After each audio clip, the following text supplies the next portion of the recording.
kita tidak boleh sembarang mengkonsumsi antibiotik. Jadi harusnya idealnya mengkonsumsi antibiotik itu kalau ada indikasi. Indikasinya memang sesuai dengan kondisi pasien yang diresepkan oleh dokter.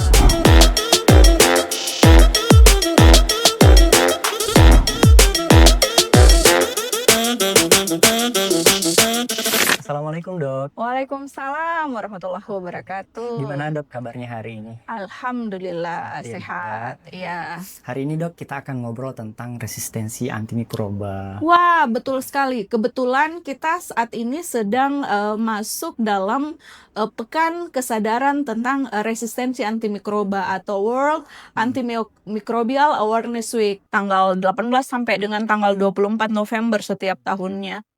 Tema yang diangkat dalam WAAW ini adalah Act Now, Protect Our Present, and Secure Our Future. Jadi sebenarnya dok, apa sih yang dimaksud dengan resistensi antimikroba itu?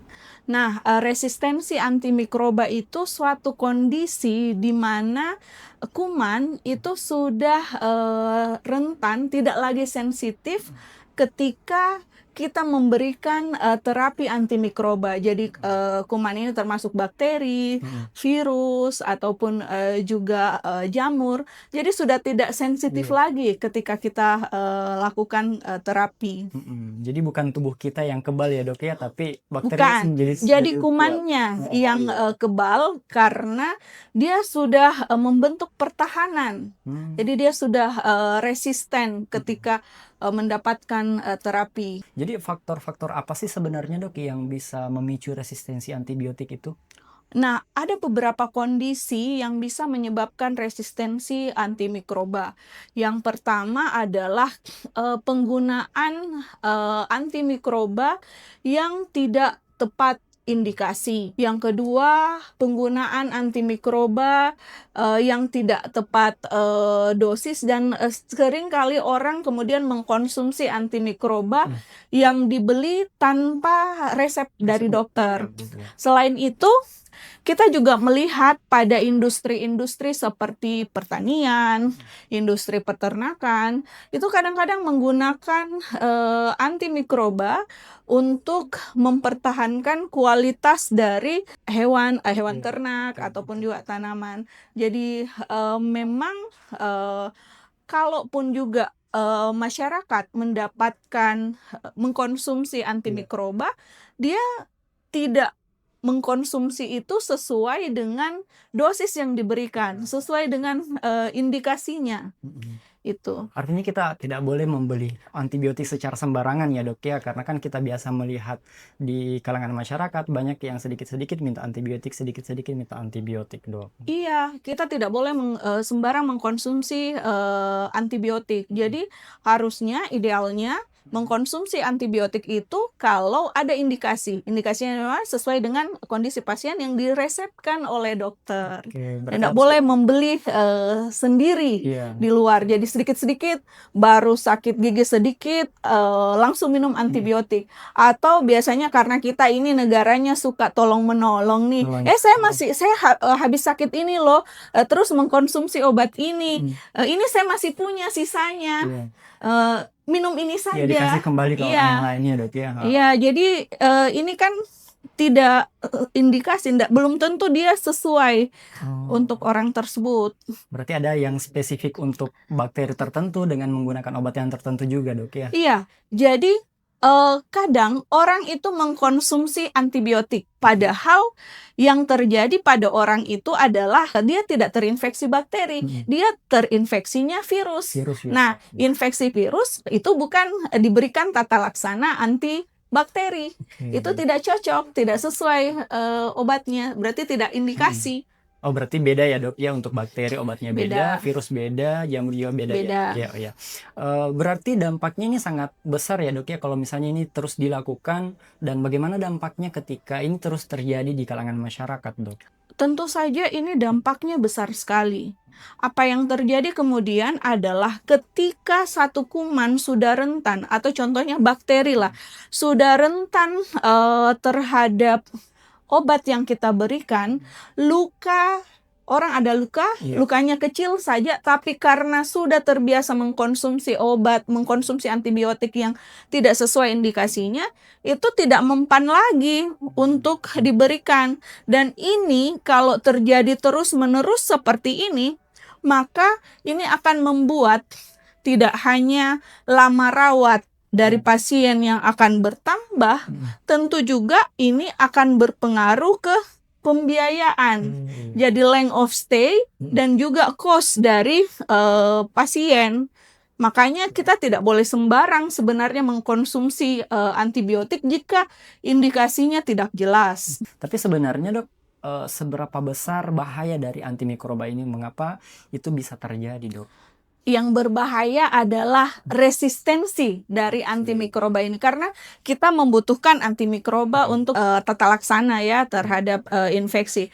Tapi kalau dia sudah terjadi resistensi, maka untuk dia membantu kita untuk mengeliminasi infeksi, dia menjadi rentan karena kumannya sudah kebal terhadap antimikroba. Oke, saya pernah mendengar istilah dok, era tanpa antibiotik. Itu sebenarnya apa dok, era tanpa antibiotik? Maksud dari era tanpa antibiotik itu adalah suatu kondisi di mana ada kondisi antimikroba itu sudah tidak mempan lagi untuk mengatasi infeksi yang ada. Kalau di istilah kita sekarang ini kan sudah banyak sekali kita temukan kuman yang resisten terhadap golongan methicillin, MRSA istilahnya, methicillin resistant Staphylococcus aureus. Kemudian kuman-kuman golongan extended spectrum beta lactamase. Lalu ada Carbapenemase resistant Enterobacteriaceae. Itu kan kalau kemudian ini menyebar dan banyak terjadi, maka infeksi yang kecil saja kemudian menjadi sulit untuk kita obati. Nah dok, kalau misalnya resistensi ini siapa saja sih yang bisa kena dok? Apakah hanya orang-orang yang sering mengonsumsi antibiotik atau masyarakat umum juga boleh kena yang namanya resistensi antibiotik itu dok? Iya, jadi kalau mekanismenya, kalau misalkan secontohnya ada kasus methicillin resistant Staphylococcus aureus dan itu tidak dilakukan cohorting, itu tidak kita isolasi, dia kan bisa rentan. Kalau ini di rumah sakit, dia bisa menularkan ke pasien yang ada di sekitarnya atau malah ke petugas. Dan ini bisa kemudian ada orang yang carrier terhadap kuman ini. Jadi ini bisa menyebar ya. Bisa menular ya dok ya ke orang lain. Bisa ya. Kita dapatkan tersebar di masyarakat atau di komunitas. Oke, yang paling penting sekarang dok adalah gimana sih yang harus kita lakukan supaya kita terhindar dari resistensi antibiotik? Nah, untuk mengatasi hal ini sebenarnya seperti yang saya sampaikan tadi, bahwa di dalam mengkonsumsi obat dalam hal ini antimikroba, tentu harus memperhatikan bahwa itu memang tepat indikasinya, itu memang tepat dosisnya.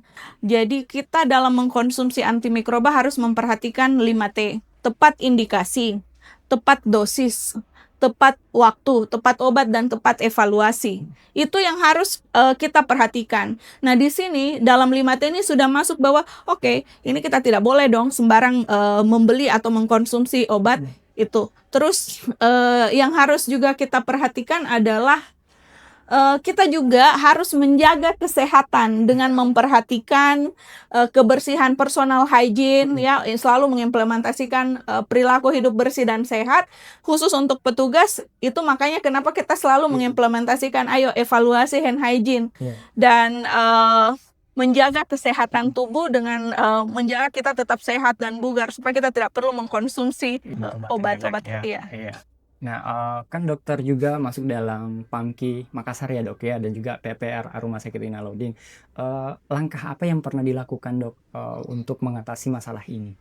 Oke, jadi kebetulan ya sebagai anggota dari Persatuan Ahli Mikrobiologi Klinik Indonesia, salah satu usaha kami adalah terlibat aktif dalam Komite Pencegahan dan Pengendalian Infeksi dan juga tim pencegahan pengendalian resistensi antimikroba. Nah, kami akan senantiasa melakukan edukasi kepada masyarakat. Nah, khusus untuk dalam rangka memperingati Pekan Kesadaran Resistensi Antimikroba ini, kami melakukan edukasi kepada masyarakat dalam bentuk Care Free Day, melakukan edukasi dan penyuluhan di beberapa rumah sakit, dan juga berkolaborasi dengan lintas sektor untuk bagaimana caranya kita mengajarkan kepada masyarakat pentingnya untuk menjaga kesehatan dan juga tidak sembarang dalam mengkonsumsi antibiotik. Jadi peran masyarakat itu sangat penting juga dalam menanggulangi resistensi. Ya, jadi terkait resistensi ini bukan hanya tugas dari petugas ataupun juga tim PPI dan PPRA rumah sakit, tapi ini harus menjadi perhatian kita bersama. Jadi di sini kita harus bijak. Pesannya adalah bijak dalam menggunakan antibiotik.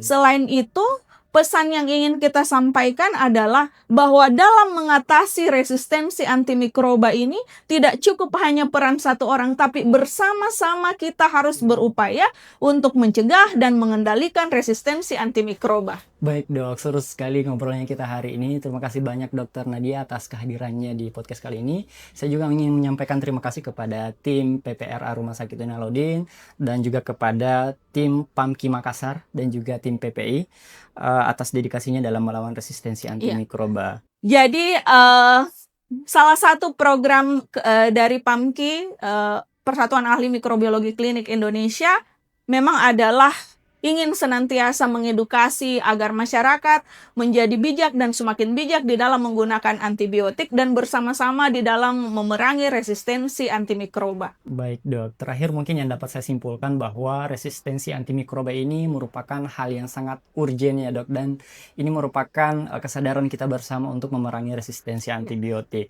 Demikian mungkin dok podcast kita kali ini. Sampai jumpa di podcast episode berikutnya. Wassalamualaikum warahmatullahi wabarakatuh. Waalaikumsalam warahmatullahi wabarakatuh.